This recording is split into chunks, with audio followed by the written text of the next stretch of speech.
Hello, Fermented folks.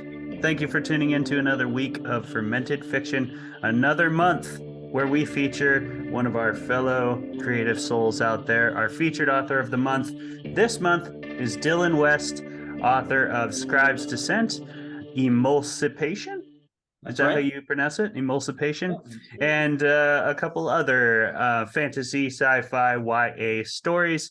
I know that Dylan is working on a few other things, and we'll get into some of that today. Thank you for joining us, Dylan. I am Clay Vermolum, host. Travis Vermolum, my brother, is the other host. Yep. Dylan, how you doing? Doing well. And that's how you say your last name? I've been noodling over that ever since I first saw it in print. Like It is Vermolm, but you say Vermolum, like another Vermont, syllable on the end, right? sort of. Yeah, It's very Okay. Dutch. Okay, all right. apparently the Dutch like to drop invisible consonants in there. Yeah. But yeah, that is an ongoing struggle in the family for sure. Yep. So Dylan, let's get right into it. I was reading your author bio actually for the first time. I've worked my way through your book here, but I hadn't actually read your bio, and I was interested to see that the first thing you actually mentioned is about your faith. I'd expect you to say like you're a scientist or a geologist or something. Um, So I find that really interesting that you emphasize your dedication to writing faith-based books in your very short bio. I love this, especially since you write relatively hard sci-fi in terms of, you focus very much on the actual science. For those of you who don't know the difference between hard and soft sci-fi is kind of like it almost becomes fantasy in space sometimes. It's like the actual science of the world doesn't matter as much. Whereas hard sci-fi, which is what Dylan works on primarily, is he very much explains the science. The science very much is part of the story. In a lot of ways, the science is the story. And I really like that you write that way, Dylan. What challenges do you find writing science-forward narratives with a faith-based intention? Do you find any inherent conflict between science and faith? And if so, how do you address and circumnavigate those things? I've been getting that question a lot lately. And honestly, I'm always kind of a little bit confused, I guess, or a little surprised, because I really don't see any conflict at all. I think maybe sometimes people get hung up on old Earth versus new Earth, that kind of thing. Bible says literal 6 days of creation. The fossil record, or at least as it's presented in geology textbooks, claims that it's millions and or billions and billions of years old. And so, which one's right? Is Genesis 1, chapters 1 and 2 right, or the fossil record right? Like, honestly, I just don't really see a conflict there because there's just so much room for interpretation in Mm-hmm. Genesis for either young or old Earth. And honestly, as much as I've studied geology and biology and all these other ologies, um, I see room to go either way with young Earth or old Earth, depending on how you interpret the findings and the assumptions that go into dating and all those things, right? So, like for me, I'm just kind of like, I don't want to get too dogmatic about it. That's a good answer. Travis is a theology major and got his master's Oh, in theology, so sweet. you Oh, guys could have some good conversations. yeah. Yes. I mean, I love your response with those different stories of Genesis because I even struggle. Like, I get asked a lot, like, do you think the Bible is literal in every sense of every single word is exactly what is said? And it's like, I don't know how to answer you. Like some of it, Mm-hmm. probably, some of it, maybe not. Some of it, we're still arguing about it. It is a There's story that's lasted for thousands of years. Like, of course, it's going to have a lot of discourse, just as every religious text is going to, you know? there's parts that are very clearly figurative. Like when Jesus says, "I am the door," I don't think that means he physically has hinges Yeah. stapled to the side of his, right? But there are some things Mm. in scripture that I think are both literal and figurative. Whereas where Jesus says in the Sermon on the Mount, you are the light of the world. I think that's literal and figurative, because figurative, like spiritually, we shine light whenever we show our good works. But physically, like literally, we are black body radiation emitters. Like we actually have bioluminescence. I don't want to give away spoilers from my book, but there's some bioluminescence going on in there. And later on, I looked it up. I was like, is this even feasible? And then, yeah, I admit sometimes I start with story and then I backtrack and go, wait a minute, is this legit? Sometimes it goes that way. And then I'm like seeing these articles that say all humans bioluminesce. It's just at such a faint degree that you have to have very sensitive cameras to see it. I was like, well, that's really cool. And then it made me think of you are the light of the world. I'm like, whoa, not just black body radiation, but actual visible light comes off humans just at tiny, tiny lumens. A follow-up on that. I'm curious, like, so that's the hard science that like feeds into the story. I get very, very, very like into how narratives like the Bible, like other religious texts, have shaped our society. And I wonder, have you had those realizations of those stories as well while being a writer, of like the importance that narrative plays in the shaping of culture and of world, and of like fiction can be something more than just passing the time, I guess. Does your faith influence that as well? Oh yeah. Like there's two books. I tell people there are two books that changed my life forever. And this is I'm probably like skipping ahead and answering some of your future questions, but hey. One of them was the Bible when I was 11 years old. The second one was Salamandastron by Brian Jacques, one of the Redwall books. So one you of the might best be ones. all right. So like the Bible, you're like, okay, that makes sense, right? You became a Christian. Okay, that checks. But Salamandastron? So the first 13 years of my life, I hated reading. I thought it was boring. Every book that I was forced to read by teachers and being held at GPA point, like thou shalt read this book. Okay, I guess I will. They were boring, and I thought that all books were boring, because I just didn't ever run across a book that I liked until I went to a Scholastic book fair in like the 7th or maybe 8th grade, one of those two. And with my own money, I bought this book with a badger on it because I thought it was cool. And I started reading the first chapter, and I was like, hey, this isn't half bad. I think I might read this for fun. And I just fell in love with it. And at the ripe old age of 13, I took a stack of 400 loose leaf notebook papers and a number 2 pencil, and I closed myself up in my bedroom. My parents had no idea I was doing this. And I wrote a Redwall knockoff, 400 pages long. At age 13, that's my first novel. And I will tell you, it was drivel, but it was 400 pages of drivel. And it really got me excited about both reading and writing novels. And 28 years of writing novels later, here I am with a published one. And I owe it all to the late, great Brian Jacques. Yeah, he was very influential. Your question about narrative. I strayed really far from your question. I don't think so, though. I don't think so. I mean, like you reminded me of, I had a professor in my master's who said, when we were kind of coming to that question of like, is the Bible are you taking this story as literal historical fact? She said, set that aside. She said, treat it like a psychologist.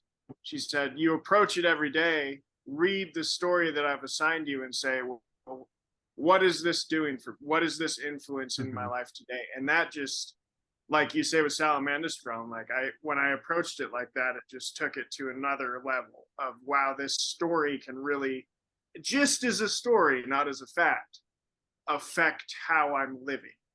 Oh yeah. Yeah, you could definitely get a huge impact on your life, even if you read the Bible without the dogma behind it of this is my rule book for life and I have to adhere to it as an obedient Christian. Like, even if you just read it as story, it would still change your life. But of course, if you obey, not just read but obey, I mean that, hikes it up to a completely different level for sure. We were also heavily influenced by the Redwall books.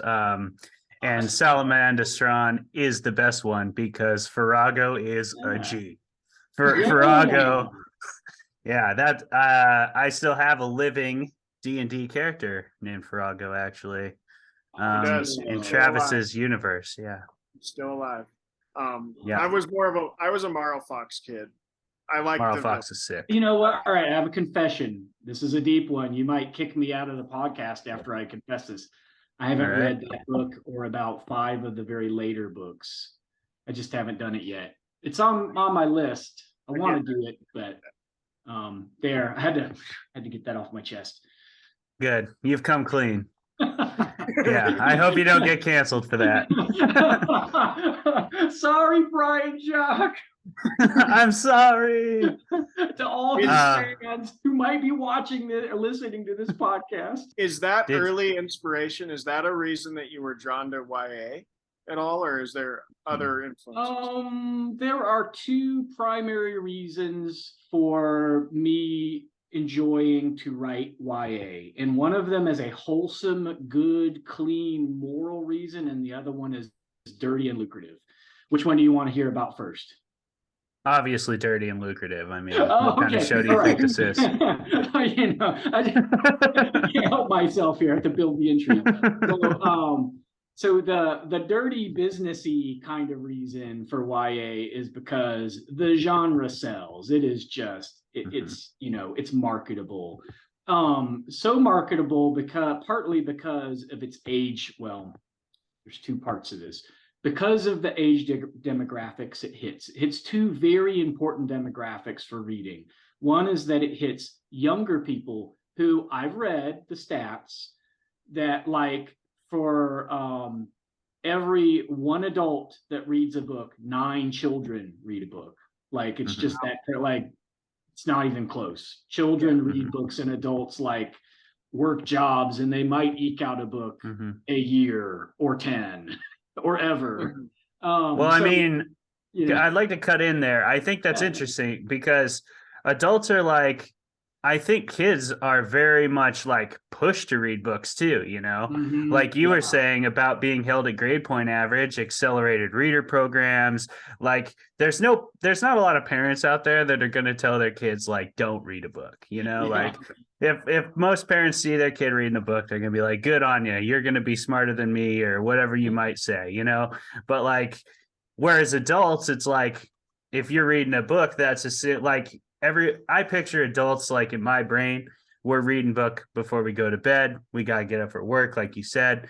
But like, you don't picture adults like reading books for like 9 hours a day. But like, I can totally see kids doing that and being encouraged to do that. So yeah, I mean, everything about that demographic is supported to read more. I mean, not to interject further, I want you to get back to that second part, but like, even more so, I think sometimes reading as an adult is looked on negatively sometimes, of like a lackadaisical hobby. If it's fiction. I've had conversations where I have friends that are like, hey, like, I don't have time to read, I lift. And it's like, no, you have time to do both. Like, you can fit that into your schedule, but okay.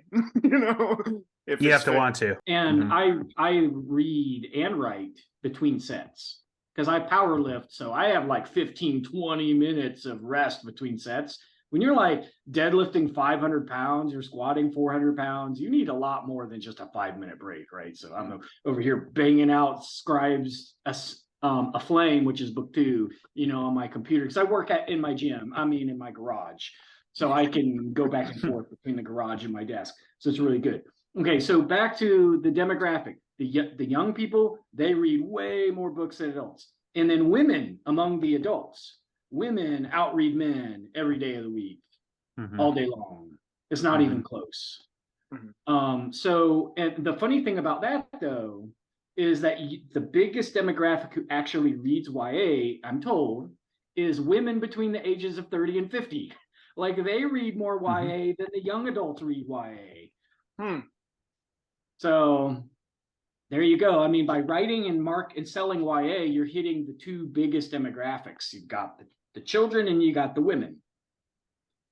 So that was my businessy reason. I was like, if I just up the age by, a few more years, I'm going to hit the purely adult sci-fi market, where it's not crickets, but the market is a lot smaller. Yeah. And part of why J.K. Rowling is a billionaire today is because Harry Potter wasn't just a good series, it was a good series marketed to kids. And so her market size was much bigger. It was marketed to kids, and then it suspiciously got more teenage as those kids became teenagers. And then they became obsessed with it and pushed on their kids. Yep. It definitely worked on me. I was that kid. Well, what's your wholesome reason, Dylan? Oh, okay, good. Yeah. So my wholesome reason is that I enjoy reading YA just on my own. Like if you put me in a room with a bunch of books, inevitably when I go and just pick books off of shelves and go sit down to start, sifting through them, most of them are going to be YA. And I think it's because I like that it's generally written with a bit of a simpler vocabulary. Not that my vocabulary is stunted and I have to, use the bumpers at the bowling alley kind of thing, but that I prefer that diction because it's just easier to read. And I find that YA sometimes has more action in it than adult novels. Not always, but general feel. Yeah, I could see that. And I think a lot of the plot elements and threads are also a little more transparent. It can make the story a lot easier to follow along. So I could see the appeal of that for sure. And YA typically doesn't have a million POV characters. I'm looking at you, Grim. I can't, you have to be George R.R. Martin for me to read a book with 15 POV characters. I tried with the, what's the sci-fi, it turned into a show. The Expanse. The Expanse. Right? Like The Expanse, it started off with only 2 or 3 POVs, and then fast forward to book 7, it's whoa, there's so many now. But it got to a point where there were POV characters I was just kind of slogging through to get to the POV characters that I actually liked. Yeah. I kind of started disconnecting from the series. Sorry if I just offended half of your fan base there. I don't think you did. Clay and I have talked about that a lot. I'm a huge Wheel of Time fan, and Clay's also I would say, not to speak for you, but I think you're a Wheel of Time fan. Not as big as me, but I think that's one of the biggest problems of the series is there's just 6 characters that you're I don't want to read about you. I just don't care anymore. Yeah. Yeah. And I agree with that. The Wheel of Time in particular I call this problem American Horror Story syndrome, which is they try to do too many things with one narrative, but because that's what American Horror Story does every season. They never learn, and it just gets worse and worse. But we'll move on. We don't need to tear apart American Horror Story right now. I do that all the time. So this connection with Redwall is a good one to unearth because it actually does shine a little more light on a couple of my other questions. One of them was, what's your fascination with subterranean worlds and creatures?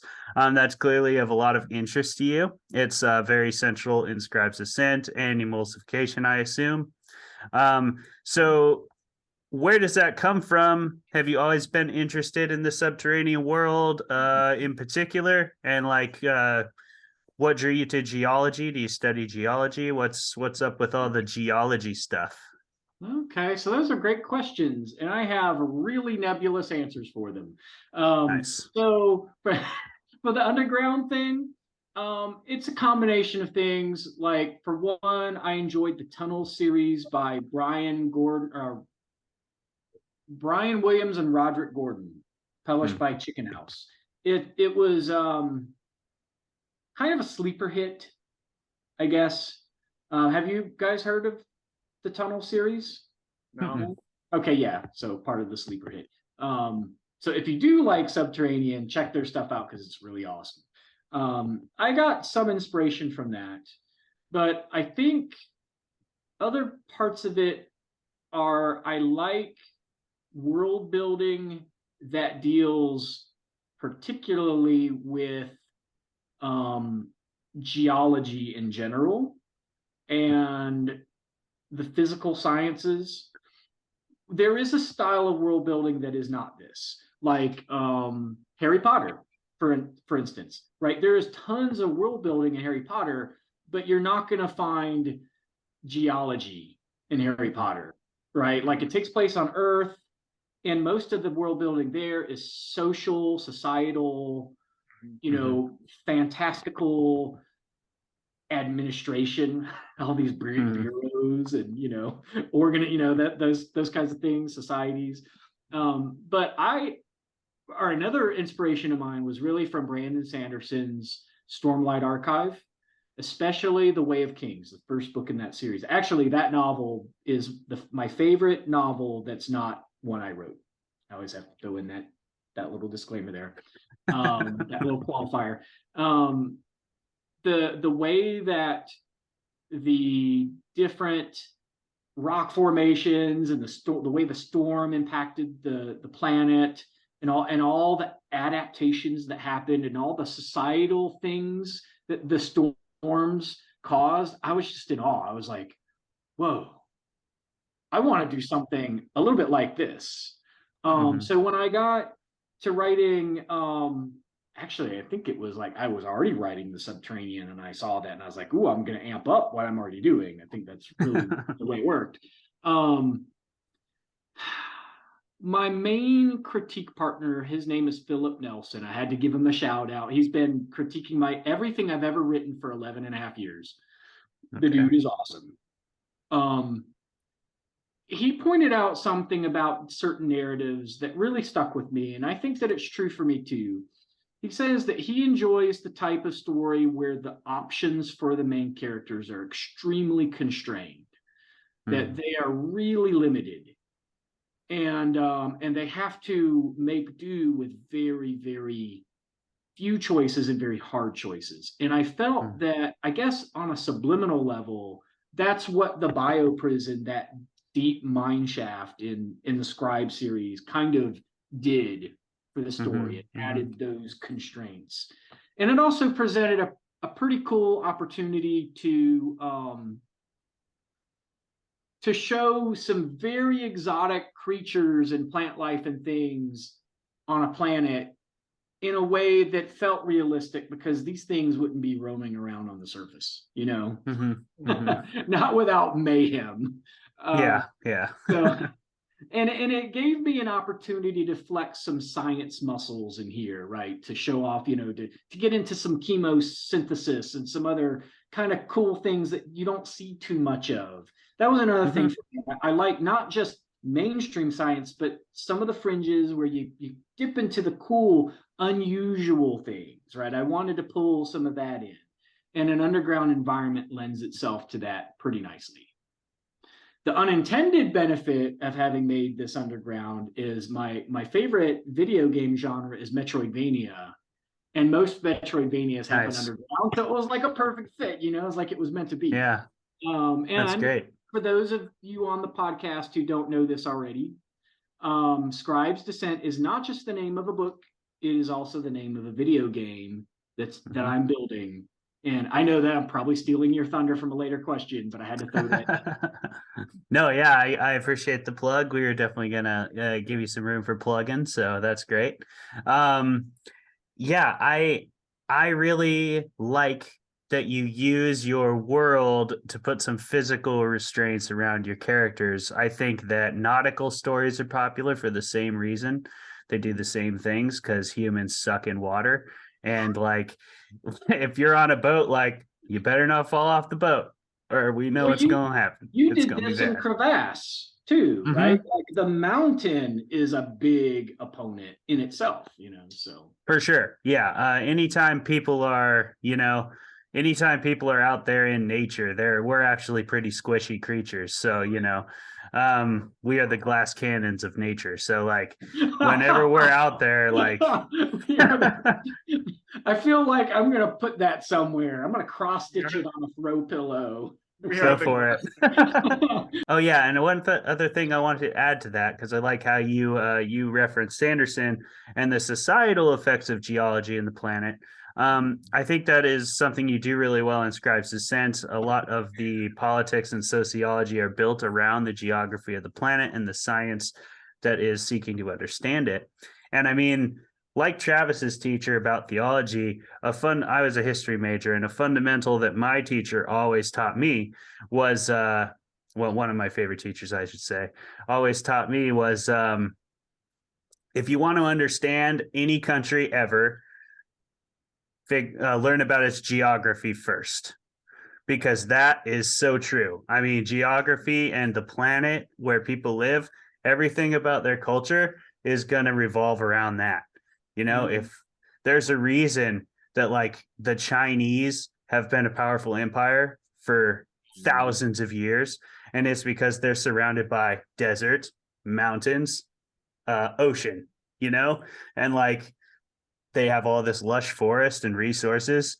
And then there's a lot of places in like, you know, the Central Africa that don't have those resources, and desertification has set in, and you know it makes it really hard to be alive there. And there's a reason they a lot lacked of those the big staple grains there.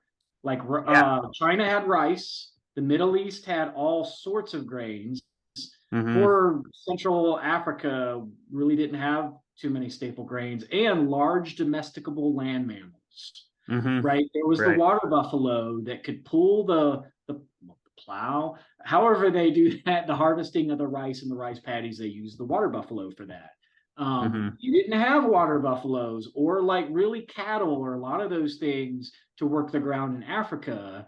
And so, all right. So another thing, I'm a really big Jared Diamond, Guns, Germs, and Steel fan. I told you that's Mm-hmm. my Mm-hmm. favorite nonfiction book other than the Bible. That's like a world building guide that doesn't Absolutely. market it. It doesn't market itself that way, but it really is. And I probably drew a lot of inspiration from that too. If you haven't read Guns, Germs, and Steel, that's a great point, Dylan.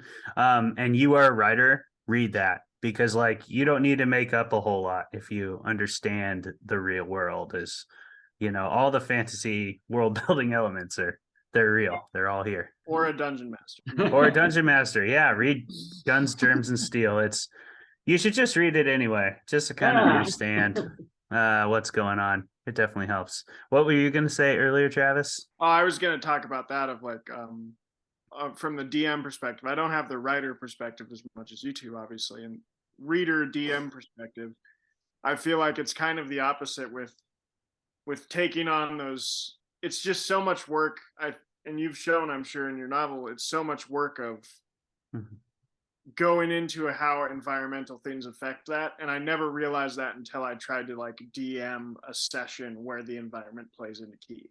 Like I put my people on a ship and it was like, oh yeah, pirates are fun. We're going to go on a ship. And then it was like, I don't know a damn thing about boats. Yeah.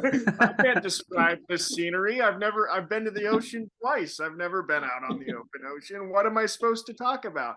And I think it showed, and it really gave me an appreciation for the work that goes into those very environmentally based books and stories. Are like, yeah, you got to put in the legwork to know what you're talking about. And I love the research. All right, so there's two parts of writing that are my absolute favorite, and neither one have anything to do with writing. One is the research. Two is sales and marketing. It's weird. I know there's a lot of people that are probably looking at me like I have another head sprouting right here off of my shoulder, maybe a third one over here. But it's true. Those are my favorite parts. Yeah, that was going to be one of my questions, because obviously we are Twitter friends, and I see you always posting about your marketing strategies and tactics. So I am interested. What draws you so much to the marketing side of things? Well, I have met too many authors and read their books that blew my mind. I mean, my head just came right off my shoulders. That second head that I was talking about, it used to be there until I read their book. It shot off, and now it's in the neighbor's yard. The cats are licking it right now. That good. I mean, that amazing of prose and storytelling, and it's languishing. under a Mhm. sea of 7 million plus Amazon books out there that don't deserve to be in the same market as some of these other books, quite frankly. Mhm. And the good stuff is kind of getting just muddled and lost and drowned in a sea of mediocrity. And the reason why it's happening isn't just because it's so easy to put stuff on KDP nowadays, which is a big reason. But the other reason is that those authors very often have one of two problems. Either they pick up an agent and a publisher and they expect those two entities to do all of their sales and marketing for them because they're an author, and those other guys, they deal with the sales and marketing, and never the twain shall meet. That's one problem. The other problem is, even for the self-published guys, that there's a distinct lack of love for sales and marketing. And Mhm. so that translates into very little effort put into it. And when that effort is put into it, it's generally on the very easy to do stuff.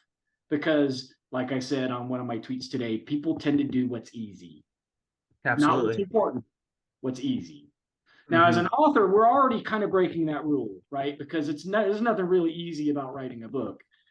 So you could be forgiven, right? For like saying, hey, I wrote a book. I mean, shoot, how much more delayed gratification can you really ask for?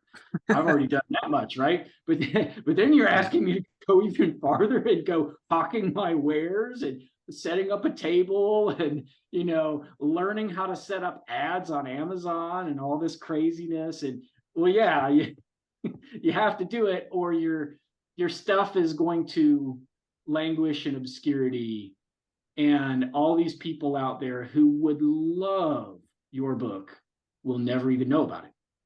Mhm. They won't even have a chance. It's almost like the gospel, right? Like, how will they know if someone doesn't go and preach to them? It's like that. And I grew up in a family, well, after my parents became Christians, right, at age 11, they were party animals before that. So it was like a huge switch that happened around the year 1992, where I started going off with my dad and the deacons of the church to visit people on visitation night. And at 11 years old, or 12, 11 or 12, I would go with these 40-year-old men, knock on strangers' doors and tell them about Jesus. And I got practice with public speaking, with persuasion, with getting over my, oh, I don't want to talk to somebody I don't know. And I got all that beat out of me like at a young age. So now it's not a big deal if like somebody says, hey, Dylan, hands me a microphone. There's an audience of 100 people. Tell us about your book. And I didn't know this was going to happen. I could just jump up and do it. It's no big deal. So for me to sell stuff, that comes natural to me with my products. I have some sales experience with other people's products, and it just, the passion wasn't really there. Mhm. But so there's a lot of authors that they don't have that background. They are not comfortable in front of people. The Mhm. idea of asking someone to buy their book just makes them want to, I don't know, crawl out of their skin. Um, and I try to help these authors to work through that. Mhm. Well, first of all, to convince them that they can't stay in this condition and expect their book to do well, and just hope that Mhm. they Mhm. and hope that word of mouth just kind of spontaneously combusts in their favor. When in reality, word of mouth doesn't happen until you've gotten thousands and thousands and thousands of your book on thousands and thousands of shelves in front of Mhm. hundreds and hundreds of eyeballs. And then word of mouth might catch hold if your book is good, Mhm. right? It doesn't happen with tens or dozens of people. And I think that's a misconception with authors. They don't understand the level, the scale that has to be, the critical mass that has to be there in order for word of mouth, the magical, ooh, it just autopilots itself, that moment that everybody kind of dreams of. It's kind of like a fantasy, right? It's real, but it's fantastical for most. who didn't meet Mhm. critical mass first. So I've been trying to really educate other authors on that, because I'm heartbroken for both the author who feels like their baby is stillborn, and for the readers out there who would absolutely be tickled to read these books and to get Mhm. out of the mainstream stuff and to find stuff that's actually really creative and risk taking and be like, whoa, this is refreshing. On both Mhm. sides, I have sadness. And if I can be a part of the solution, if the Google document I've written about all my marketing tips and stuff, and the Twitter space calls I do every Sunday afternoon, 3 p.m. Eastern, if those things can help even just a few of my Twitter friends, I feel like I'm doing something, having some kind of benefit. Absolutely. That's awesome. And so we've got like a little under 2 minutes left. I would love to continue this conversation, but maybe we'll have you on again when you release your second book. For now, I think that those resources you are presenting to your fellow authors, and I know this is really a genuine part of your mission. For those of you listening, Dylan is not just saying this, he is on there doing this every day for real. So thank you very much for that, man. I think it's great. I'm very happy to be a part of your network. So tell us, Likewise, where can man. people Thank you for find having you? me here. Oh, heck yeah, absolutely. So where can people find you? How can they join that network, just like I have? Okay. And how can they be a part of that? And then when's your next book coming out? You got 1 minute. DylanWestAuthor.com. That's my website. Sign up for the newsletter, get the geekiest science research there. But Dylan West Author as a handle in Facebook and Twitter gets you to my stuff there. And book 2, hopefully, will come out this May. I'm trying really hard. Awesome. So yeah, if you just remember the words Dylan West Author squished together, that'll take you really far if you just pop that into a browser somewhere. Awesome. Thank you so much for being on the show, Dylan. It was awesome talking to you. All right, guys. Clayton, nice to meet you, Travis. I'll see you on Twitter. Yep. Take care, man. Bye.